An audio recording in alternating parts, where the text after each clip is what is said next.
Hello friends, welcome to our YouTube channel learn with NH. आज के शानदार video के अंदर हम दोस्तों पटवार भर्ती परीक्षा से संबंधित कलाम एकेडमी के द्वारा जो फाइनल टेस्ट 04 आयोजित करवाया गया है, इसका सॉल्यूशन देखने वाले हैं। काफ़ी शानदार सवाल यहाँ पर पूछे गए हैं जिनकी हम चर्चा करेंगे। तो जो भी विद्यार्थी पटवार भर्ती परीक्षा की तैयारी कर रहे हैं, आप इस वीडियो को जरूर देखिए दोस्तों। यहाँ से आपको काफ़ी ज़्यादा फायदा मिलेगा और आपको समझ में आएगा किस तरीके के सवाल आपके एग्जाम में बन सकते हैं। तो ये वीडियो आप लोगों के लिए काफ़ी ज़्यादा इंपॉर्टेंट होने वाला है। इस वीडियो को आप जरूर देखिए। तो चलिए बिना देरी के शुरू करते हैं दोस्तों। वैसे भी आपके एग्जाम में बहुत कम टाइम बचा हुआ है, तो सबसे पहले हम यहाँ पर जीके के सवाल देख लेते हैं जो कि पूछे गए हैं। तो पहला सवाल देखिए दोस्तों, मगध की आरंभिक राजधानी कौन सी थी? तो मगध की आरंभिक राजधानी आपसे पूछी गई है, तो ये आपकी कौन सी हो जाएगी दोस्तों? तो गिरिवर्ज जो है यह आपकी मगध की आरंभिक राजधानी हो जाएगी। इसके बाद में आपकी राजधानी कौन सी बनी थी? तो राजगृह बनी थी। फिर इसके बाद में आपकी पाटलिपुत्र बनी थी। यानी मगध की आपकी 3 राजधानियाँ रही है, गिरिवर्ज, राजगृह और पाटलिपुत्र। अगला सवाल देखिए, किस गुप्त शासक को लिच्छवी दोहित्र कहा जाता है? तो लिच्छवी दोहित्र किसे कहा जाता है दोस्तों? तो समुद्रगुप्त जो है इसे लिच्छवी दोहित्र के नाम से जाना जाता है। ऑप्शन 2 यहाँ पर आपका सही हो जाएगा। अच्छा सवाल है, याद रखना है। अगला सवाल देखिए, इब्न बतूता की भारत यात्रा के समय दिल्ली का शासक कौन था? तो इब्न बतूता के द्वारा जब भारत की यात्रा की गई थी दोस्तों, तो यहाँ पर आपका शासक कौन था? तो ये आपका MBT हो जाएगा, यानी मोहम्मद बिन तुगलक आपका हो जाएगा। ऑप्शन 4 यहाँ पर आपका सही हो जाएगा। और इब्न बतूता वाला सवाल काफ़ी बार एग्जाम में आता रहता है, तो ये याद होना चाहिए आपको। ठीक है, फाहियान किसके समय आया था, आपका हैंसांग किसके समय आया था, और आपका ये हो गया इब्न बतूता, ये किसके समय आया था। ये तीनों एग्जाम में पूछे जाते हैं। 16 फरवरी 1527 को बाबर व सांगा के मध्य कौन सा युद्ध हुआ था? तो बाबर व सांगा के मध्य 16 फरवरी का पूछा गया है दोस्तों। तो इस समय आपका बयाना का युद्ध हुआ था। फिर इसके 1 महीने बाद आपका खानवा का युद्ध हुआ था 16 मार्च 1527 को। अगला सवाल देखिए, निम्न में से कौन सा शासक महाराणा जगत सिंह के पश्चात मेवाड़ की गद्दी पर बैठा था? तो महाराणा जगत सिंह जो थे दोस्तों, इनके पश्चात मेवाड़ की गद्दी पर आपका महाराणा राज सिंह बैठा था दोस्तों। ऑप्शन 1 यहाँ पर आपका सही हो जाएगा। इन्हें विजय कटकातु की उपाधि भी दी जाती है महाराणा राज सिंह को। इसका शासनकाल आपको याद रखना है, एक बार एग्जाम में पूछा जा चुका है। 1652 से लेकर 1680 जो था वो इनका शासनकाल था। ठीक है, औरंगजेब के समय इन्होंने जजिया कर का विरोध किया था, और वो चारुमती वाला जो केस हुआ था वो भी आपका यही है, महाराणा राज सिंह के समय का। अगला सवाल देखिए, निम्नलिखित में से 1857 की क्रांति के परिणाम थे। तो 1857 की जो क्रांति हुई थी इसके परिणाम क्या क्या थे दोस्तों? तो ब्रिटिश ईस्ट इंडिया कंपनी का शासन समाप्त कर शासन की जिम्मेदारी ब्रिटिश क्राउन को सौंप दी गई थी। तो ये बात बिल्कुल सही है। जब 1857 की क्रांति आपकी समाप्त हो गई थी तो ब्रिटिश ईस्ट इंडिया कंपनी का शासन समाप्त कर दिया गया था, और जो जिम्मेदारी थी वो ब्रिटिश क्राउन को सौंप दी गई थी। भारत के गवर्नर जनरल को भारत का वायसराय भी कहा जाने लगा। तो ये बात भी सही है। और ब्रिटिश मंत्रिमंडल के एक सदस्य को भारत का मंत्री नियुक्त किया गया। तो ये तीनों बातें यहाँ पर सही हो जाएगी। उपरोक्त सभी आपका यहाँ पर करेक्ट होगा। अगला सवाल देखिए, 1875 में भारतीय ब्रह्म समाज की स्थापना किसने की? तो यहाँ पर पूछा गया है दोस्तों, भारतीय ब्रह्म समाज की स्थापना किसके द्वारा की गई थी? कब की गई? 1875 में किसके द्वारा की गई? तो ये आपकी केशव चंद्र सेन के द्वारा की गई थी। ठीक है, लेकिन अगर आपसे ओनली पूछा जाए दोस्तों आर्य समाज की स्थापना किसके द्वारा की गई थी, तो आर्य समाज की स्थापना आपकी 1875 में बम्बई में की गई थी, दयानंद सरस्वती के द्वारा। अगला सवाल देखिए, महात्मा गांधी जी के निम्नलिखित आंदोलनों को काल क्रमानुसार व्यवस्थित कीजिए। सबसे पहले आपका चंपारण सत्याग्रह दिया गया है जो कि आपका 1917 में हुआ था। फिर आपका खेड़ा किसान आंदोलन दिया गया है जो कि आपका 1918 में हुआ था दोस्तों। अहमदाबाद में मिल मजदूर आंदोलन भी 1918 में आपका हुआ था। और रोलेट सत्याग्रह आपका कब हुआ था? 1919 में हुआ था। तो यहाँ पर 4 तो आपका एंड में आ जाएगा, तो ये भी गलत है, ये भी गलत है। तो ये 2 ऑप्शन आपके बचते हैं। चंपारण आपका सबसे पहले आ जाएगा, यहाँ पर हो जाएगा। इसके बाद में आपका अहमदाबाद आएगा, फिर अहमदाबाद के बाद में आपका खेड़ा आएगा दोस्तों। तो यहाँ पर 1/3, 2/4 आपका करेक्ट होगा। 1/3, 2/4 यहाँ पर आपका करेक्ट होगा। अगला सवाल देखिए, 2 सितंबर 1946 को भारत की अंतरिम सरकार की कार्यकारिणी परिषद के उपाध्यक्ष कौन थे? तो अंतरिम सरकार जो है उसकी कार्यकारिणी परिषद के उपाध्यक्ष आपके कौन हो जाएंगे? तो ये आपके कौन हो जाएंगे दोस्तों? जवाहरलाल नेहरू हो जाएंगे। कौन हो जाएंगे? जवाहरलाल नेहरू आपके हो जाएंगे कार्यकारिणी परिषद के उपाध्यक्ष। और विदेश से संबंधित जो मामलों की जो समिति थी उसके भी यही थे आपके, जवाहरलाल नेहरू। 1857 की क्रांति के दौरान सिरोही राज्य का पॉलिटिकल एजेंट कौन था? तो सिरोही का पीए आपका JD हॉल हो जाएगा दोस्तों। सावरस आपका उदयपुर का हो जाएगा। कर्नल ईडन आपका जयपुर का हो जाएगा। और बटन जो था वो आपका कहाँ का था? बटन जो था दोस्तों वो आपका कोटा का हो जाएगा। अगला सवाल देखिए, राजस्थान में प्रकाशित सर्वप्रथम साप्ताहिक समाचार पत्र कौन सा था? तो ये आपका सज्जन कीर्ति सुधारक हो जाएगा। ऑप्शन 3 यहाँ पर आपका करेक्ट होगा। बिजोली आंदोलन से संबंधित जानकारी लेने हेतु महात्मा गांधी जी ने किसे बम्बई बुलाया था? तो दोस्तों बिजोलिया किसान आंदोलन के बारे में जानकारी प्राप्त करने हेतु महात्मा गांधी जी ने किसे बुलाया था? तो ये विजय सिंह पथिक को बुलाया था। ऑप्शन 4 यहाँ पर आपका सही हो जाएगा। किसको बुलाया था? विजय सिंह पथिक को यहाँ पर बुलाया था। अगला सवाल देखिए, 750 ईस्वी से लेकर 1000 ईस्वी के दौरान राजस्थान और अधिकांश उत्तरी भारत पर निम्नलिखित में से किसने शासन किया? तो यहाँ पर किसने शासन किया था, ये आपसे पूछा गया है। तो दोस्तों 700 ईस्वी से लेकर 1000 ईस्वी तक आपके प्रतिहारों का शासन रहा था। ऑप्शन 3 यहाँ पर आपका करेक्ट होगा। चूंडा ने नागौर के किस शासक को पराजित किया? तो चूंडा ने नागौर के किस शासक को पराजित किया था? तो यहाँ पर दोस्तों जलाल खां को पराजित किया था। ऑप्शन 3 यहाँ पर आपका करेक्ट होगा। अब यहाँ पर दोस्तों आप पूछा गया आपसे को टेक्स्ट स्ट्रिंग के अंदर वाइल्ड कार्ड कैरेक्टर की तरह अथवा काउंट इफ या फिर सम इफ जैसे फंक्शन में एक सर्च क्राइटेरिया की तरह प्रयोग कर सकते हैं। तो दोस्तों काउंट इफ या सम इफ की तरह जो है एक सर्च क्राइटेरिया की तरह प्रयोग में ले सकते हैं एक्सेल के अंदर। तो यहाँ पर स्टार और क्वेश्चन मार्क आपका राइट आंसर होगा, ऑप्शन 4। डिजिटल हस्ताक्षर एक तकनीक है जो सत्यापन करती है। तो डिजिटल हस्ताक्षर कौन सी तकनीक है जो कि सत्यापन करती है? तो ये प्रामाणिकता का, इंटेग्रिटी का, नॉन रेप्यूडिएशन का, उपयुक्त सभी का जो है दोस्तों ये सत्यापन करती है। आगे देखिए, निम्न में से किस श्रेणी के सूत्र MS एक्सेल की फंक्शन लाइब्रेरी में नहीं है? तो MS एक्सेल जो है इसकी फंक्शन लाइब्रेरी में कौन सा सूत्र नहीं है, कौन सा फॉर्मूला नहीं है? लॉजिकल फॉर्मूला होता है, दिनांक और समय सूत्र आपका होता है, रासायनिक सूत्र यहाँ पर नहीं होता है दोस्तों, वित्तीय सूत्र भी यहाँ पर होता है। आगे देखिए, निम्न कथनों पर विचार कीजिए। चतुर्थ पीढ़ी के कंप्यूटर में प्रयुक्त operating system time sharing operating system और रियल टाइम ऑपरेटिंग सिस्टम था। तो ये बात बिल्कुल सही है दोस्तों आपके 4th पीढ़ी में। 5वीं पीढ़ी में SLSI और ULSI का प्रयोग हुआ। तो ये बात भी आपकी बिल्कुल सही है, दोनों बातें बिल्कुल सही है दोस्तों। पाइथन भाषा का प्रयोग 5वीं पीढ़ी के कंप्यूटर में किया गया। तो ये बात गलत हो जाएगी, ठीक है, यहाँ पर ऑप्शन 1 आपका करेक्ट हो जाएगा। अगला सवाल देखिए, FAT विंडोज़ द्वारा डिस्क फॉर्मेटिंग के लिए आमतौर पर प्रयोग में लिया जाने वाला लॉजिकल फॉर्मेट है। FAT का पूर्ण रूप क्या है? तो FAT का पूर्ण रूप आपका क्या हो जाएगा? तो ये हो जाएगा आपका file allocation table, file allocation table. और इसकी फुल फॉर्म आपको ध्यान रखनी, पूछी जा सकती है, फाइल एलोकेशन टेबल। कीबोर्ड पर एक्सटेंडेड सिलेक्शन मोड को शुरू करने के लिए प्रयुक्त कुंजी है। तो कीबोर्ड में जो आपका एक्सटेंडेड सिलेक्शन मोड होता है उसको शुरू करने की कुंजी आपकी क्या हो जाएगी दोस्तों? तो ये आपकी F8 हो जाएगी। अगला सवाल देखिए, JPEG का पूर्ण रूप है। तो JPEG जो है दोस्तों इसका पूर्ण रूप आपका क्या हो जाएगा? तो इसका पूर्ण रूप आपका हो जाएगा joint photographic experts group, joint photographic expert group यहाँ पर आपका राइट आंसर हो जाएगा। अगला सवाल देखिए, निम्न में से कौन सा यूटिलिटी सॉफ्टवेयर का प्रकार नहीं है? तो कौन सा यहाँ पर यूटिलिटी सॉफ्टवेयर का प्रकार नहीं है दोस्तों? एंटीवायरस यूटिलिटी के अंतर्गत आता है, डिस्क डीफ्रैगमेंट जो है ये भी आपका यूटिलिटी के अंतर्गत आता है, और डिस्क क्लीनअप भी आपका यूटिलिटी के अंतर्गत आता है। लेकिन डिवाइस ड्राइवर जो है ये आपका यूटिलिटी के अंतर्गत नहीं आता है। ऑप्शन 4 यहाँ पर आपका सही हो जाएगा।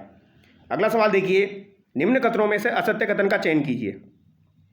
बिट का एकल बाइनरी मान 0 या 1 होता है। 8 0s या 1s की स्ट्रिंग बाइट होता है। रजिस्टर मेमोरी CPU तथा मेन मेमोरी के बीच बफर का कार्य करती है। DRAM मेमोरी को बार बार रिफ्रेश करने की आवश्यकता होती है। तो ये बात तो बिल्कुल सही है, पहला वाला भी आपका सही है और दूसरा भी सही है, यहाँ पर थर्ड आपका गलत है दोस्तों।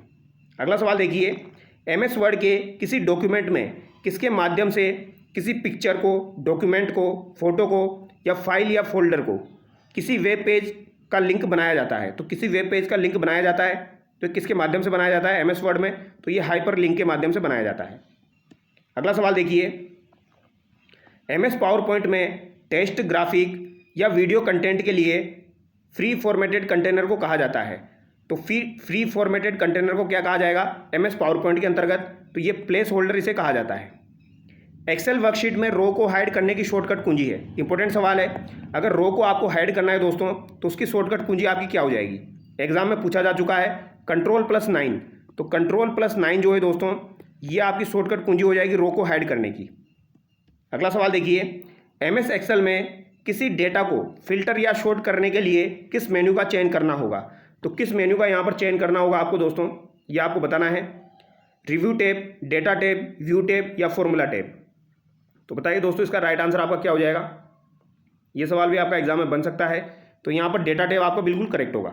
प्रेजेंटेशन की स्लाइड शो का रेजुलेशन बदलने के लिए किसका प्रयोग किया जाता है? तो प्रेजेंटेशन चल रहा हो तो उसकी स्लाइड शो का रेजुलेशन अगर आपको बदलना हो तो किसका प्रयोग किया जाएगा? तो ये मॉनिटर का प्रयोग किया जाता है। पावर पॉइंट को सपोर्ट करने वाले फाइल फॉर्मेट में शामिल है। तो पावर पॉइंट को सपोर्ट करने वाले फाइल फॉर्मेट में आपके क्या क्या शामिल है दोस्तों? तो इसमें आपके जिप शामिल है, PNG शामिल है, WMV शामिल है, WAV शामिल है और MP3 भी शामिल है। तो उपयुक्त सभी यहाँ पर शामिल है। आगे देखिए, राजस्थान में होलिका दहन के बाद किस लोक देवता की जीवनी के गीत गाए जाते हैं?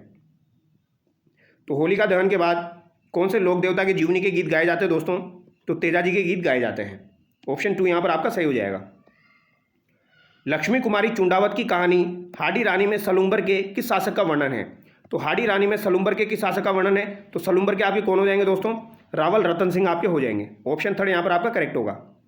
बेटी की विदाई के समय निम्न में से कौन सा गीत गाया जाता है? तो बेटी की विदाई अगर हो रही हो तो उस समय आपका कौन सा गीत गाया जाता है दोस्तों? तो यहाँ पर आपका काजलियो नहीं गाया जाता है, घोड़ी भी नहीं है, लालर भी नहीं है, आम्बो मोरियो यहाँ पर हो जाएगा। ये मोरियो याद रख लेना आप, आम्बो मोरियो। अगला सवाल देखिए, वर्तमान में कोटा बूंदी झालावाड़ जिलों के उत्तरी भाग की प्रमुख बोली है। तो कोटा बूंदी झालावाड़ जिलों के उत्तरी भाग की प्रमुख बोली आपकी कौन सी हो जाएगी? हाड़ौती हो जाएगी। अगला सवाल है, निम्न में से कौन से दर्शनीय स्थल कुंभलगढ़ दुर्ग में स्थित है? तो कौन से दर्शनीय स्थल आपके कुंभलगढ़ दुर्ग में स्थित है दोस्तों? नीलकंठ महादेव मंदिर, झालीबाऊ बावड़ी, चिलाई माता मंदिर। तो कौन सा आपका दोस्तों कुंभलगढ़ दुर्ग में स्थित है? तो नीलकंठ महादेव मंदिर हो जाएगा और झालीबाऊ बावड़ी हो जाएगी। तो यहाँ पर आपका दोस्तों ऑप्शन 1 करेक्ट हो जाएगा। चिलाई माता का मंदिर यहाँ पर नहीं है।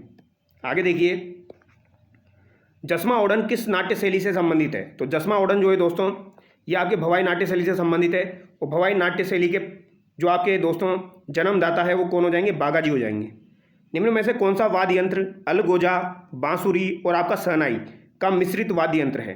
तो अलगोजा का, बांसुरी का और शहनाई का, इनका दोस्तों मिश्रित आपका वाद्य यंत्र कौन सा हो जाएगा? आपका सतारा हो जाएगा। कौन सा हो जाएगा दोस्तों? सतारा आपका हो जाएगा।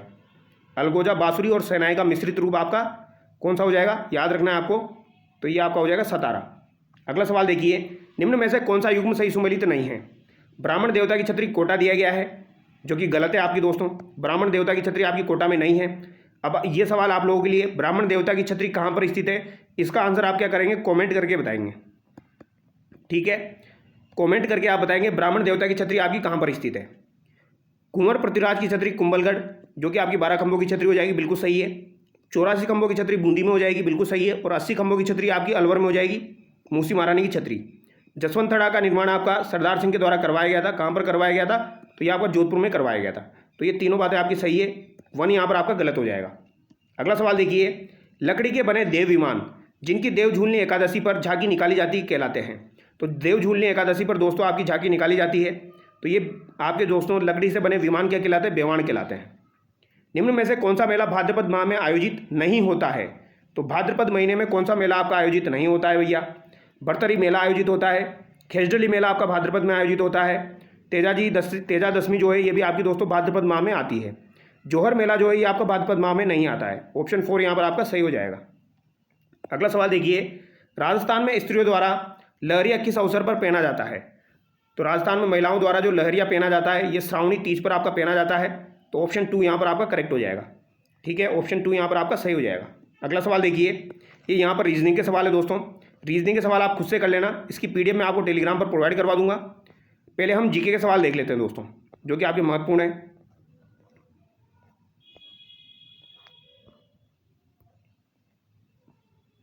ये आप साइंस का सवाल है आपका, सोडियम बेंजोएट का उपयोग किया जाता है। तो सोडियम बेंजोएट जो है दोस्तों इसका उपयोग किसके रूप में किया जाता है? मधुरक के रूप में, या फिर आपका परिरक्षक के रूप में, एंटीऑक्सीडेंट के रूप में, या एंटी एसिड के रूप में? तो इसका प्रयोग जो है ये परिरक्षक के रूप में किया जाता है। किसके रूप में किया जाता है? परिरक्षक के रूप में। निम्नलिखित में से रासायनिक परिवर्तन का उदाहरण नहीं है। तो कौन सा आपका रासायनिक परिवर्तन का उदाहरण नहीं है? भोजन सामग्री का बासी होना। तो बासी हो गया खाना, यानी कि उसमें रासायनिक परिवर्तन हो चुका है, तो ये तो आपका रासायनिक परिवर्तन में आ जाएगा। श्वसन क्रिया आपकी रासायनिक परिवर्तन में आती है। इसके अलावा औषधि, प्लास्टिक और अपमार्जकों का बनना ये भी आपका रासायनिक परिवर्तन में आता है। लेकिन ये जो क्रिस्टलीकरण दिया गया है दोस्तों ये आपका रासायनिक परिवर्तन में नहीं आता है। तो यही आपका आंसर हो जाएगा ऑप्शन सी, ठीक है? क्रिस्टलीकरण। अगला सवाल देखिए, यहाँ पर आपको असुमेलित का चयन करना है। कच्चा आम मेलिक अम्ल दिया गया है। तो कच्चा आम मेलिक अम्ल, पालक व टमाटर ऑक्जेलिक अम्ल, इमली व अंगूर टार्ट्रिक अम्ल, संतरा व नींबू सिट्रिक अम्ल।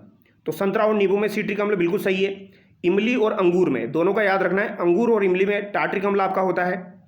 पालक और टमाटर में आपका ऑक्जेलिक अम्ल होता है। लेकिन मेलिक अम्ल जो है ये किस में होता है आपका दोस्तों? तो मेलिक अम्ल जो है ये सेब में पाया जाता है। किस में पाया जाता है? सेब में पाया जाता है। कच्चा आम जो है इसमें आपका मेलिक अम्ल नहीं होता है, तो ऑप्शन 1 यहाँ पर आपका सही हो जाएगा। निम्नलिखित में से संश्लेषित रेशा नहीं है, तो यहाँ पर कौन सा आपका संश्लेषित रेशा नहीं है? तो नायलॉन है, रेयन है, पॉलिएस्टर है। रेशम जो है ये आपका संश्लेषित रेशा नहीं है। निम्न में से कौन सी घटना प्रकाश के पूर्ण आंतरिक परावर्तन पर आधारित नहीं है? तो प्रकाश के पूर्ण आंतरिक परावर्तन पर कौन सी घटना आपकी आधारित नहीं है? प्रकाश तंतु द्वारा संचार, हीरे का अत्यधिक चमकदार दिखाई देना, तारों का टिमटिमाते हुए प्रतीत होना, रेगिस्तान में मरीचिका का दिखाई देना। तो मरीचिका इसमें आपका पूर्ण आंतरिक परावर्तन होता है, हीरे में आपका पूर्ण आंतरिक परावर्तन होता है, और आपका ऑप्टिकल फाइबर जो होता है प्रकाश तंतु, इसमें भी आपका पूर्ण आंतरिक परावर्तन होता है। तो तारों का टिमटिमाते हुए प्रतीत होना ये यहाँ पर आपका गलत हो जाएगा, इसमें आपका पूर्ण आंतरिक परावर्तन नहीं होता है, क्योंकि ये आपका दोस्तों आभासी परावर्तन है, यानी कि आभासी आपको दिखाई दे रहे हैं टिमटिमाते हुए, तो यहाँ पर आपका पूर्ण आंतरिक परावर्तन ना होकर अपवर्तन होगा। विश्व स्वास्थ्य संगठन WHO ने एक शहर के लिए कितने डेसिबल को सुरक्षित शोर स्तर तय किया है? तो कितने डेसिबल तक सुरक्षित शोर स्तर है आपका दोस्तों? तो ये आपका 45 डेसिमल तक हो जाएगा। 45 डेसिमल ये आपको याद रखना है, 45 डेसिमल इंपॉर्टेंट है। डेसिमल आपकी दोस्तों इसकी ध्वनि की इकाई होती है, ठीक है। निम्नलिखित में से कौन सा रोग प्रोटोजोआ जनित रोग नहीं है? तो कौन सा प्रोटोजोआ जनित रोग नहीं है? एम्बिएसिस, पायरिया, अफ्रीकन निंद्रा रोग या एथलीट फुट रोग? तो एथलीट फुट रोग जो है ये आपका प्रोटोजोआ जनित रोग नहीं है दोस्तों। ऑप्शन 4 यहाँ पर आपका सही हो जाएगा। अगला सवाल देखिए, भारत के संवैधानिक विकास के संदर्भ में असत्य कथन का चयन कीजिए। बताइए, पिट्स इंडिया एक्ट 1784 के तहत गवर्नर काउंसिलिंग की स्थापना बम्बई व मद्रास में की गई। तो ये आपको याद रखना है दोस्तों, गवर्नर काउंसिलिंग की स्थापना पिट्स इंडिया एक्ट 1784 के तहत ही आपकी बम्बई और मद्रास में की गई थी। सेंट हेलेना अधिनियम के तहत बंगाल के गवर्नर जनरल को भारत का गवर्नर जनरल बनाया गया। तो बंगाल का जो गवर्नर जनरल था इसको भारत का गवर्नर जनरल बनाया गया था सेंट हेलेना अधिनियम से। ये बात भी आपकी सही हो जाएगी। भारत शासन अधिनियम 1919 के तहत केंद्रीय विधायिका में निर्वाचित सदस्यों की संख्या 27 थी। तो ये बात आपकी गलत हो जाएगी। वायसराय को अध्यादेश जारी करने की शक्ति भारत परिषद अधिनियम 1861 के तहत प्रदान की गई है। तो अध्यादेश जारी करने की शक्ति वायसराय को दी गई थी आपके भारत परिषद अधिनियम 1861 के तहत। तो सी यहाँ पर आपका करेक्ट होगा। राष्ट्रपति के निर्वाचन से संबंधित किसी विवाद का निर्णय केवल सर्वोच्च न्यायालय करेगा। उक्त प्रावधान भारतीय संविधान के किस अनुच्छेद में निहित है? तो मैंने आपको बताया था दोस्तों, अगर राष्ट्रपति के निर्वाचन से संबंधित कोई विवाद हो जाता है तो इसका जो अंतिम निर्णय है वो कौन करता है? आपका सर्वोच्च न्यायालय करता है। और इसका उल्लेख अनुच्छेद 71 में आपका दिया गया है। और इसका निर्णय जो होता है सर्वोच्च न्यायालय का वो अंतिम होता है। सुप्रीम कोर्ट का निर्णय यहाँ पर अंतिम होगा। तो 71(1) में ये दिया गया है। अगला सवाल देखिए, भारत के वे प्रधानमंत्री जिन्हें गुट निरपेक्ष आंदोलन के प्रणेता माना जाता है, तो गुट निरपेक्ष आंदोलन के प्रणेता जो है ये कौन हो जाएंगे? आपके जवाहरलाल नेहरू हो जाएंगे। कौन हो जाएंगे दोस्तों? जवाहरलाल नेहरू आपके हो जाएंगे। अगला सवाल देखिए, सर्वोच्च न्यायालय के जो न्यायाधीश है इनके पद विमुक्ति के संदर्भ में निम्नलिखित कथनों पर विचार कीजिए। सर्वोच्च न्यायालय के न्यायाधीश को संवैधानिक कदाचार एवं असमर्थता के आधार पर संसद के दोनों सदनों में साधारण बहुमत से पारित प्रस्ताव पर राष्ट्रपति के आदेश द्वारा हटाया जा सकता है। तो ये साधारण नहीं होगा दोस्तों, ये गलत बात हो जाएगी आपकी। इस प्रक्रिया का निर्धारण संसद द्वारा पारित न्यायाधीश जांच अधिनियम 1968 के तहत किया जाता है। तो ये बात सही है आपकी। 14 दिन पूर्व सूचना के आधार पर ऐसा प्रस्ताव लोकसभा में कम से कम 100 सदस्यों तथा राज्यसभा में कम से कम 50 सदस्यों के समर्थन से लाया जाता है। तो ये बात बिल्कुल सही है। लोकसभा की बात की जाए तो 100 सदस्य और राज्यसभा की बात की जाए तो कम से कम 50 सदस्य। 14 दिन पहले आपको सूचना देनी पड़ती है। तो 2 और 3 यहाँ पर आपका सत्य है, बाकी का यहाँ पर गलत है। तो केवल 2 और 3। अगला सवाल देखिए, हाल ही में उपराष्ट्रपति जगदीप धनखड़, ये सवाल इंपॉर्टेंट है दोस्तों, ये पूछा जा सकता है। जगदीप धनखड़ ने उपराष्ट्रपति पद से इस्तीफा दे दिया है। तो उपराष्ट्रपति पद से इस्तीफे का उल्लेख किसमें किया गया है? ये आपसे पूछा गया है। यह त्यागपत्र भारतीय संविधान के किस अनुच्छेद के तहत एक संवैधानिक उपबंध है? तो कौन से संविधान में अनुच्छेद में ये दिया गया है, ये आपको बताना है। तो अनुच्छेद 67 के 1 क में ये दिया गया है। ये आपको याद रखना है, 67 का 1 क में ये दिया गया है। एटलीस्ट 67 तो आप याद रखना। अगर 1 क आपको याद नहीं रहे तो 67 तो आप याद रखना, इससे भी आपका काम हो जाएगा। अनुच्छेद 67 में ये दिया गया है। अगला सवाल देखिए, निम्नलिखित में से कौन सा मूल अधिकार भारतीय नागरिकों के साथ विदेशियों को भी प्राप्त है? लोक नियोजन के विषय में अवसर की समानता का अधिकार, वाक और अभिव्यक्ति की स्वतंत्रता का अधिकार, अल्पसंख्यक वर्गों के हितों के संरक्षण का अधिकार, धार्मिक मामलों के प्रबंधन की स्वतंत्रता का अधिकार। तो धार्मिक मामलों में प्रबंधन की स्वतंत्रता का अधिकार दोस्तों ये भारतीयों को और अंग्रेजों को यानी कि दोस्तों आपके विदेशियों को, दोनों को प्राप्त है। ठीक है, निम्नांकित में से कौन सा युग्म मूल कर्तव्यों के संबंध में सही नहीं है? तो कौन सा मूल कर्तव्य के संबंध में सही नहीं है? त्याग स्त्रियों के सम्मान के विरुद्ध प्रथाओं का, यानी त्याग जो है ये स्त्रियों के सम्मान के विरुद्ध प्रथाओं का। ठीक है, सही बात है। विकास, वैज्ञानिक दृष्टिकोण, मानववाद और ज्ञानार्जन और सुधार की भावना का, तो ये भी सही है। वैज्ञानिक दृष्टिकोण का उल्लेख आपका 51A(H) में दिया गया है, कल मैंने आपको बताया था। परिरक्षण, भारत की प्रभुता, एकता और अखंडता का, तो ये गलत हो जाएगा यहाँ पर।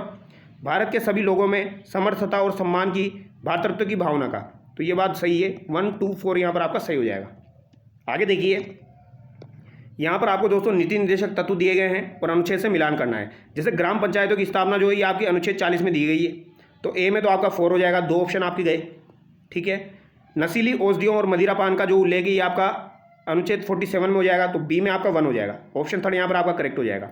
और SC, ST और अन्य दुर्बल का उल्लेख जो है ये आपका अनुच्छेद 46 में है। कुटीर उद्योगों को प्रोत्साहन अनुच्छेद आपका 43 में हो जाएगा, तो यहाँ पर ऑप्शन 3 आपका सही हो जाएगा। अगला सवाल देखिए, राज्यपाल की शक्तियों के संदर्भ में असत्य कथन है। तो राज्यपाल की जो शक्तियां हैं उनके संदर्भ में असत्य कथन आपको बताना है। राज्यपाल को राज्य की सरकार के सुचारू रूप से संचालन के लिए मंत्रियों में कार्य वितरण के लिए नियम बनाने का अधिकार है, तो यहाँ पर असत्य कथन आपको बताना है। तो ये तो आपको बिल्कुल सही है। राज्यपाल को विशेष क्षेत्र घोषित जनजातियों और विकास योजनाओं के क्रम में विशिष्ट शक्तियां प्राप्त है, ये बात भी सही है। मंत्रिपरिषद के गठन के पश्चात राज्यपाल मुख्यमंत्री एवं मंत्रियों की नियुक्ति करता है, तो मुख्यमंत्री और मंत्रियों की नियुक्ति राज्यपाल के द्वारा ही की जाती है, ये भी सही है। विधानसभा का विघटन राष्ट्रपति की सलाह से राज्यपाल द्वारा किया जाता है, तो ये बात गलत हो जाएगी। ये राष्ट्रपति की सलाह पर नहीं करता है दोस्तों, ठीक है, ये मंत्रिपरिषद की सलाह पर ही किया जाता है, तो यहाँ पर ऑप्शन 4 जो है ये आपका गलत हो जाएगा। अगला सवाल देखिए, विधानसभा में जो आपके एंग्लो इंडियन थे दोस्तों, यानी आंग्ल भारतीय समुदाय के व्यक्ति के मनोनयन संबंधी प्रावधान को किस संविधान संशोधन के तहत निष्प्रभावी किया गया? तो दोस्तों जो आपके एंग्लो इंडियन थे इनका जो आरक्षण था, यानी इनको जो सीटें दी जाती थी, यानी इनका जो मनोनयन किया जाता था उसको रद्द कर दिया गया था, तो ये आपके 104वें संविधान संशोधन से रद्द किया गया। और यहाँ पर ही आपको SC ST को आरक्षण भी दिया गया, तो ये 104वां संविधान संशोधन हो जाएगा। ठीक है, यानी SC ST का आरक्षण जो थोड़ा और बढ़ाया गया है वो इसके तहत ही बढ़ाया गया था, तो 104वां संविधान संशोधन जो है इसके तहत एंग्लो इंडियन का ये जो है मनोनयन ये समाप्त किया गया था, ये आपको याद रखना है, इंपॉर्टेंट है। अगला सवाल देखिए, 16वीं विधानसभा के तहत किसे सरकारी मुख्य सचेतक नियुक्त किया गया? तो सरकारी मुख्य सचेतक किसे नियुक्त किया गया है दोस्तों? तो ये जोगेश्वर गर्ग को नियुक्त किया गया है, जोगेश्वर गर्ग। इंपॉर्टेंट सवाल है। उच्च न्यायालय में न्यायाधीशों की संख्या का निर्धारण करने की शक्ति किसमें निहित है? तो उच्च न्यायालय में न्यायाधीशों की संख्या अगर निर्धारित करनी हो हाई कोर्ट के अंतर्गत, तो ये कौन करेगा? राष्ट्रपति आपका करेगा। ऑप्शन 4 यहाँ पर आपका सही हो जाएगा। अगला सवाल देखिए, राजस्थान का एक अधीनस्थ न्यायालय जिसने अपने अधिकार क्षेत्र से बाहर जाके मामले के विरुद्ध निर्णय लिया, यानी उसका क्षेत्र नहीं था लेकिन उसने निर्णय दिया, उक्त स्थिति में किस रिट के माध्यम से उस मामले को उच्च न्यायालय अपने पास मंगवा सकता है? तो उच्च न्यायालय अपने पास मंगवा के उसका निपटारा कर सकता है, तो ये किसमें दिया गया है? कौन सी रिट आपकी हो जाएगी? तो ये उत्प्रेषण आपकी हो जाएगी। कौन सी हो जाएगी दोस्तों? उत्प्रेषण आपकी हो जाएगी, यानी कि ये आप याद रख लेना, सेटियोरेरी जो है ये आपकी हो जाएगी दोस्तों। मेंडेमस यहाँ पर नहीं होगी, प्रोहिबिशन भी नहीं होगी, को वारंटो भी नहीं होगी। ठीक है, तो ये आपको याद रखना है, उत्प्रेषण आपकी हो जाएगी। जिला कलेक्टर एवं अन्य अधिकारियों के वार्षिक गोपनीय प्रतिवेदन कौन भरता है? तो वार्षिक गोपनीय प्रतिवेदन आपके कौन भरेगा? तो ये संभागीय आयुक्त आपका भरता है। आगे देखिए, राजस्थान लोक सेवा आयोग का ध्येय वाक्य है, तो राजस्थान लोक सेवा आयोग जो है RPSC, इसका ध्येय वाक्य आपका क्या हो जाएगा? तो निर्भीकम निष्पक्षम च उत्तम चयनम। तो निर्भीकम निष्पक्षम च उत्तम चयनम यहाँ पर आपका सही हो जाएगा। आगे देखिए, हाल ही में भारतीय खुफिया एजेंसी रो का प्रमुख किसे बनाया गया? तो रो का प्रमुख किसे बनाया गया है भैया? रो का प्रमुख यानी रिसर्च एंड एनालिसिस विंग, तो इसका प्रमुख आपके पराग जैन को बनाया गया है। ऑप्शन 2 यहाँ पर आपका सही हो जाएगा। आगे देखिए, हाल ही में उदयपुर जिले में स्थित मैनार को अंतर्राष्ट्रीय रामसर साइट की सूची में सम्मिलित किया गया। ठीक है, इसके संबंध में निम्नलिखित कथनों पर विचार कीजिए। तो कुछ कथन यहाँ पर दिए गए हैं, उन पर आपको विचार करना है। मैनार एक मीठे पानी का मानसूनी वेटलैंड है जो ब्रह्मा तालाब, विजय सागर तालाब और खोरोदा तालाब से मिलकर बना है। ब्रह्मा, विजय सागर और खोरोदा। मैनार को बर्ड विलेज के नाम से भी जाना जाता है। इस साइट का कुल क्षेत्रफल 463 हेक्टेयर है। तो यहाँ पर आपको ये बताना है कौन सा यहाँ पर सही है दोस्तों, सॉरी कौन सा यहाँ पर सत्य नहीं है, ये आपको बताना है। तो काफ़ी डीप सवाल है। ठीक है, तो यहाँ पर आपका राइट आंसर क्या हो जाएगा दोस्तों? 1, 2, 3 यहाँ पर दिया गया है, इनमें से कौन सा आपका सही नहीं है ये पूछा गया है। तो यहाँ पर कौन सा आपका सही नहीं है? तो यहाँ पर दोस्तों आपका जो ये 1 दिया गया है ये आपका सही नहीं है। 2 और 3 जो है यहाँ पर आपके सही हैं। बर्ड विलेज के नाम से भी जाना जाता है और इस साइड का कुल क्षेत्रफल जो है वो 463 हेक्टेयर है। तो यहाँ पर केवल 1 जो है ये आपका असत्य हो जाएगा। अगला सवाल देखिए, खेलो इंडिया यूनिवर्सिटी गेम्स के संबंध में निम्नलिखित कथनों पर विचार कीजिए। इन खेलों के 5वें संस्करण की मेजबानी राजस्थान द्वारा की जाएगी और ये खेल नवंबर 2025 में संयुक्त रूप से पूर्णिमा विश्वविद्यालय व राजस्थान विश्वविद्यालय द्वारा जयपुर में आयोजित किए जाएंगे। कौन से कथन यहाँ पर आपके सत्य हैं? और ये आपका महत्वपूर्ण सवाल है, आपको याद होना चाहिए। खेलो इंडिया यूनिवर्सिटी के जो गेम्स होने वाले हैं वो आपके राजस्थान में होंगे दोस्तों, ठीक है। मेजबानी किसको मिली है? राजस्थान को मिली है। कौन सा संस्करण है? तो 5वां आप याद रखना। खेलो इंडिया यूथ गेम्स जो आपके हुए थे बिहार में, वो आपका कौन सा संस्करण था? वो 7वां था। ये कौन सा हो जाएगा? 5वां हो जाएगा। और ये इनका आयोजन जयपुर में किया जाएगा, पूर्णिमा विश्वविद्यालय में और राजस्थान विश्वविद्यालय में। दोनों कथन बिल्कुल सही है, ठीक है। आगे देखिए, 29 अप्रैल को केंद्रीय shipping ports and waterway transport research wing ने भारतीय तटरेखा का पुनर्निर्धारण किया। इसके अनुसार देश भर में सर्वाधिक तटरेखा वाला राज्य है। तो सर्वाधिक तटरेखा वाला राज्य कौन सा हो जाएगा? अभी भी आपका गुजरात ही हो जाएगा दोस्तों, ठीक है। आगे देखिए, 16 मई को दोहा डायमंड लीग 2025 में भारतीय एथलीट नीरज चोपड़ा ने राष्ट्रीय रिकॉर्ड बनाकर रजत पदक जीता। इस हेतु उनका स्कोर क्या था? इस बार इन्होंने 90 मीटर का जो क्राइटेरिया था वो पार किया था, लेकिन इनको पदक रजत पदक ही मिला था, ठीक है। और पहली बार इन्होंने 90 मीटर का जो क्राइटेरिया था वो पार किया था दोस्तों। तो यहाँ पर आपका राइट आंसर हो जाएगा 90.23 मीटर। तो 90.23 मीटर आप याद रखना। दोहा डायमंड लीग जो हुआ था इसमें इन्होंने भाला फेंका तो इन्होंने 90 मीटर से ज़्यादा था, लेकिन इसमें इनको रजत ही मिला है, जबकि बाकी में 90 मीटर से कम है, लेकिन वहाँ पर इनको गोल्ड मिला है। आगे देखिए, वर्ष 2025 हेतु किसे लता दीनानाथ मंगेशकर पुरस्कार प्रदान किया गया? तो लता दीनानाथ मंगेशकर पुरस्कार वर्ष 2025 हेतु किसे प्रदान किया गया? तो ये आपके दोस्तों मंगलम बिरला को दिया गया है। किसको दिया गया? कुमार मंगलम बिरला को दिया गया है। आगे देखिए, निम्नलिखित कथनों पर विचार कीजिए। एरो इंडिया के 15वें संस्करण का आयोजन 10 से 14 फरवरी तक बेंगलुरु में हुआ। तो ये बात तो बिल्कुल सही है। एरो इंडिया 2025 की theme the runway to a billion opportunity रखी गई। कौन से कथन यहाँ पर आपके सत्य हैं? तो बताइए यहाँ पर कौन से कथन आपके सत्य हो जाएंगे दोस्तों? दोनों कथन यहाँ पर आपके सत्य हैं। तो 15वां संस्करण था बेंगलुरु में हुआ था, तो ये आप याद रखना। एरो इंडिया का जो दोस्तों संस्करण हुआ है 15वां, ये बेंगलुरु में हुआ है। और the runway to a billion opportunity इसकी थीम रखी गई, एरो इंडिया 2025। प्रधानमंत्री नरेंद्र मोदी के संस्कृति पर विचारों व भाषणों का संकलन किस पुस्तक में वर्णित है? तो नरेंद्र मोदी के संस्कृति पर विचारों और भाषणों का संकलन जो है ये किस पुस्तक में वर्णित है आपका? तो ये आपका दोस्तों संस्कृति का 5वां अध्याय। किसमें? संस्कृति का 5वां अध्याय में वर्णित है। आगे देखिए, निम्नलिखित कथनों पर विचार कीजिए। भूषण रामकृष्ण गवई सर्वोच्च न्यायालय के 52वें मुख्य न्यायाधीश बने। सर्वोच्च न्यायालय के मुख्य न्यायाधीश के रूप में बी.आर. गवई का कार्यकाल 23 नवंबर 2026 तक रहेगा। सत्य कथन आपको बताना है। तो कौन सा कथन यहाँ पर आपका सत्य है दोस्तों? तो यहाँ पर केवल 1 आपका सत्य है, दूसरा यहाँ पर आपका गलत हो जाएगा। ये 52वें मुख्य न्यायाधीश बने हैं आपके बी.आर. गवई, ये आपको याद रखना। और श्री राम जो बने हैं वो आपके राजस्थान के बने हैं 43वें, 43वें श्री राम आपके राजस्थान के बने हैं। निम्नलिखित कथनों पर विचार कीजिए। अप्रैल 2025 में DRDO ने सुकोई 30 MKI युद्धक विमान से ग्लाइम बम गौरव का परीक्षण किया। गौरव बम रिसर्च सेंटर बिल्डिंग हैदराबाद व आयुष अनुसंधान एवं विकास प्रतिष्ठान तथा एकीकृत परीक्षण रेंज चांदीपुरा द्वारा स्वदेशी रूप से डिजाइन व विकसित किया गया है। सत्य कथन आपको बताना है। तो यहाँ पर आपके दोनों कथन सही हो जाएंगे दोस्तों। तो आपका सुकोई जो है 30 युद्ध विमान से ग्लाइम बम गौरव का परीक्षण किया गया है, तो ये गौरव याद रख लेना। और गौरव बम रिसर्च सेंटर बिल्डिंग हैदराबाद व आयुष अनुसंधान एवं विकास प्रतिष्ठान चांदीपुरा द्वारा स्वदेशी रूप से डिजाइन व विकसित किया गया है।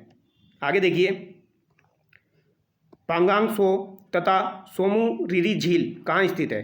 तो पांगांग सो और सोमू रिरी झील आपकी कहाँ पर स्थित है, ये आपसे पूछा गया है। तो ये आपकी कहाँ पर हो जाएगी दोस्तों? तो पांगांग सो जो है ये आपकी कश्मीर या उत्तरी पश्चिमी हिमालय में हो जाएगी। ऑप्शन 4 यहाँ पर आपका करेक्ट होगा, सोमू रिरी और पांगांग सो। आगे देखिए, जुलाई के महीने में ITCZ की स्थिति होती है। तो जुलाई के महीने में ITCZ जो है दोस्तों, इसकी स्थिति क्या होती है आपकी? इसकी स्थिति होती है 20 से 25 डिग्री उत्तरी अक्षांशों पर। तो 20 से 25 डिग्री उत्तरी अक्षांशों पर यह होती है।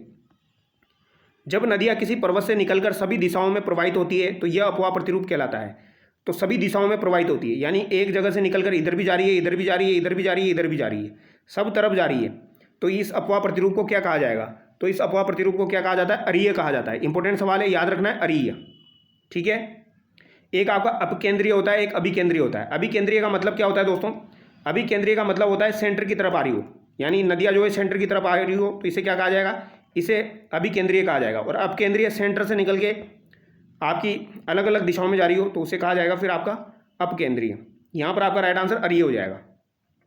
उष्णकटिबंधीय सदाबहार, उष्णकटिबंधीय पर्णपाती, ज्वारीय और टुंड्रा वनस्पति, यहाँ पर आपको सुमेलित करना है दोस्तों। आपका राइट आंसर यहाँ पर क्या हो जाएगा, ठीक है, बताइए इसका राइट आंसर आपका क्या होगा। तो यहाँ पर दोस्तों उष्णकटिबंधीय सदाबहार वन में आपके चंदन और महुआ पाए जाएंगे। एक मिनट, आपके उष्णकटिबंधीय सदाबहार में आपके चंदन नहीं मिलेगा, कौन सा मिलेगा यहाँ पर, महोगनी और एबोनी।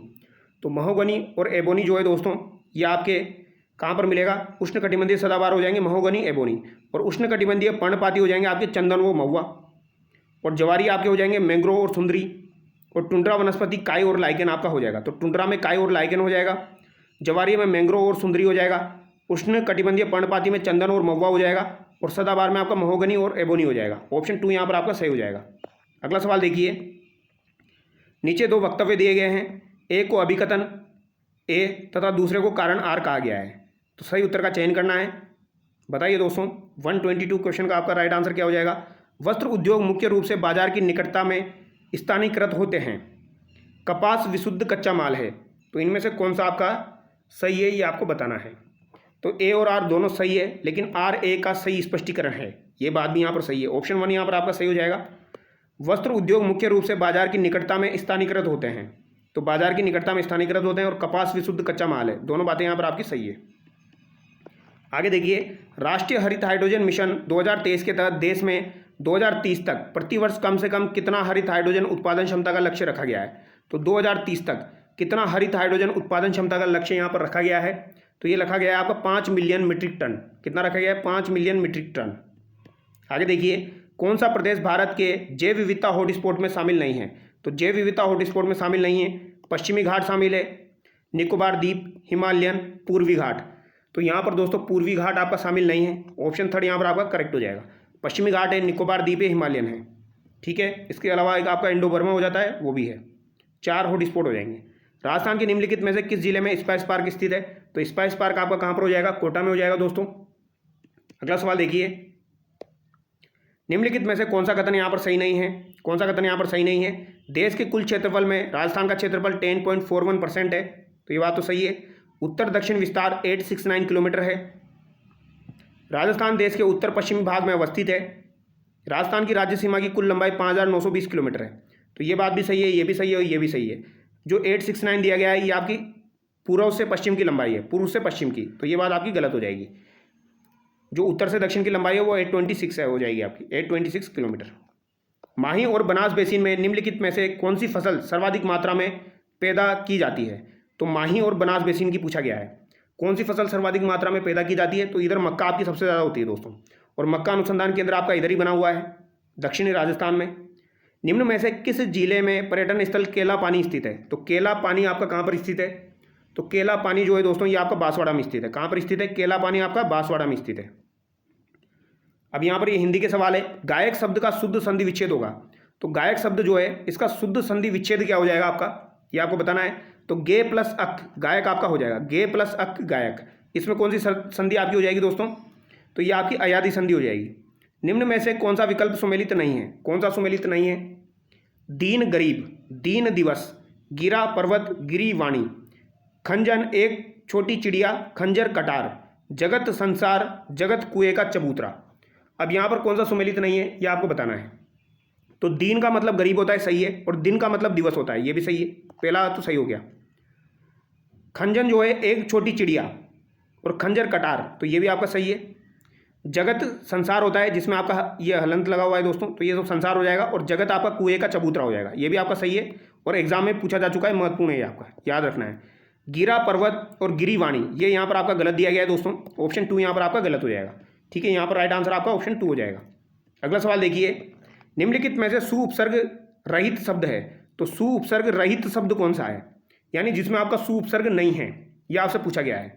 तो सुरभि में है, स्वजन्य में है, स्वस्ति में है, सारोपा में आपका नहीं है। सु प्लस जन्य स्वजन्य हो जाएगा, सु प्लस अस्थि स्वस्ति आपका हो जाएगा, और सुरभि इसमें भी आपका दोस्तों जो है सु उपसर्ग है, लेकिन सारोपा में नहीं है। तो यहाँ पर ऑप्शन डी आपका सही जाएगा।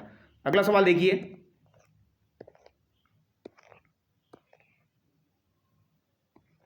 क्वेश्चन नंबर 132, कौन सा विलोम युग्म सही नहीं है? विजाति सजाति, पाश्चात्य पौरस्त्य, तारुण्य वार्धक्य, चेतन जड़। तो कौन सा यहाँ पर आपका सही नहीं है ये आपको बताना है।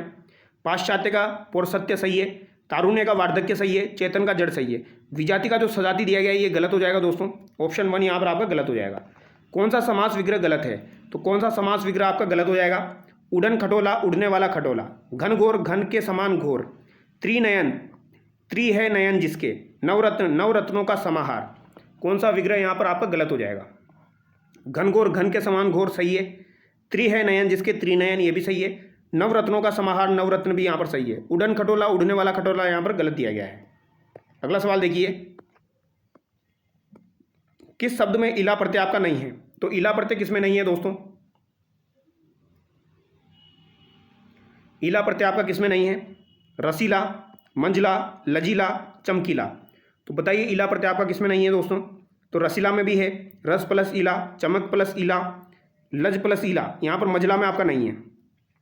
नग, अचल आदि किसके पर्यायवाची है? तो नग, अचल ये आपके किसके पर्यायवाची हो जाएंगे? पहाड़ के पर्यायवाची हो जाएंगे, नग और अचल। और अद्री, अद्री भी यहाँ पर दिया गया है, अद्री भी याद रखना। और नग भी जो है ये पहाड़ का होता है आपका, नाग जो है ये सर्प का होता है। निम्नलिखित में से किस वाक्यांश के लिए असंगत शब्द का प्रयोग हुआ है? तो असंगत शब्द का प्रयोग किसमें हुआ है?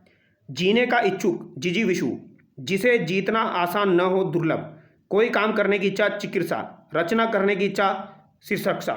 तो यहाँ पर कौन सा आपका असंगत है ये आपको बताना है। तो जीने का इच्छुक जिजीविषु ये तो आपका सही हो जाएगा, जिसे जीतना आसान न हो दुर्लभ, तो ये बात यहाँ पर आपकी गलत हो जाएगी।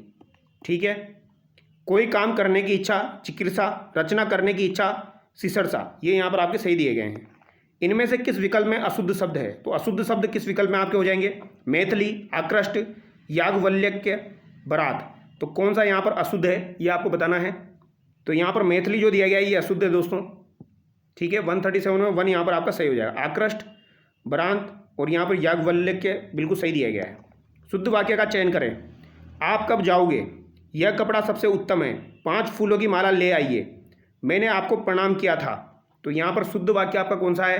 तो मैंने आपको प्रणाम किया था, ये वाक्य बिल्कुल शुद्ध है आपका। अगला सवाल देखिए, निम्न में से किस मुहावरे का सही अर्थ नहीं है? तो किस मुहावरे में आपका सही अर्थ नहीं है? आंचल में बात बांधना, किसी बात को सीख की तरह याद रखना, आफत की पुड़िया, सूद बूद खो देना, कलई खुलना, किसी का भेद खुलना, चबाए कोर को चबाना, किए हुए कार्य को फिर से करना। तो मुहावरे का सही अर्थ किसमें नहीं है? तो आंचल में बात बांधना यानी किसी बात को सीख की तरह याद रखना, तो ये बात सही है। कलई खुलना, किसी का भेद खुलना, ये भी सही है। चबाए कोर को चबाना यानी किए हुए कार्य को फिर से करना, ये भी सही है। आफत की पुड़िया यानी सूद बूद खो देना, ये बात यहाँ पर गलत हो जाएगी, ये यहाँ पर सही नहीं बैठ रहा है। अब यहाँ पर दोस्तों ये आपका पैराग्राफ दिया गया है, तो पैराग्राफ वाले सवाल तो मैं आपके छोड़ रहा हूँ, ये आप खुद से करना। यहाँ पर हम देख लेते हैं कौन से सवाल जो कि आपके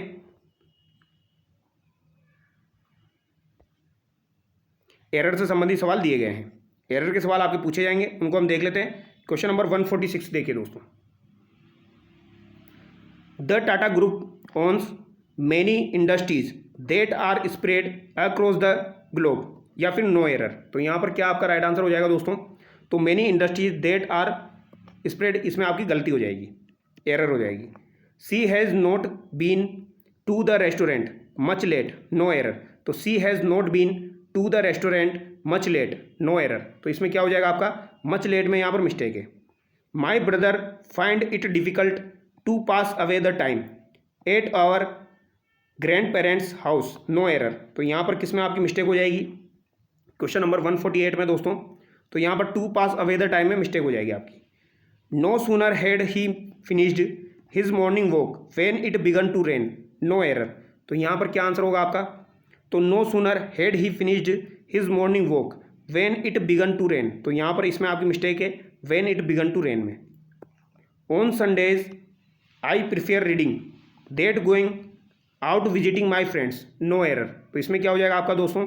that going out visiting my friends, ये वाला जो है दोस्तों इसमें मिस्टेक हो जाएगी आपकी। तो ये आपके इंग्लिश के सवाल थे। तो चलिए दोस्तों, बाकी नेक्स्ट वीडियो में मिलते हैं। Thank you so much. Video अच्छा लगे तो वीडियो को लाइक जरूर करना। इसकी PDF आपको टेलीग्राम चैनल पर मिल जाएगी, तो टेलीग्राम चैनल को आप ज्वाइन कर लीजिए। Thank you so much.